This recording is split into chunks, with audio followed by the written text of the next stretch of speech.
কিছু স্বপ্ন, কিছু মেঘলা, কিছু বই টই ধুলো লাগা, কিছু ইচ্ছে সারা দিচ্ছে এই বসন্ত রাত জাগা।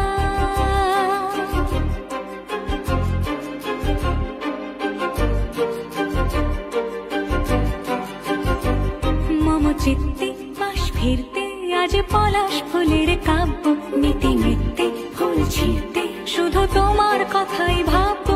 আজ হাওয়া বেপরোয়া দিল সন্ধে পাখির ঝাঁক, এই বিকেল আর বেল ফুল হৃদ মাঝারে থাক।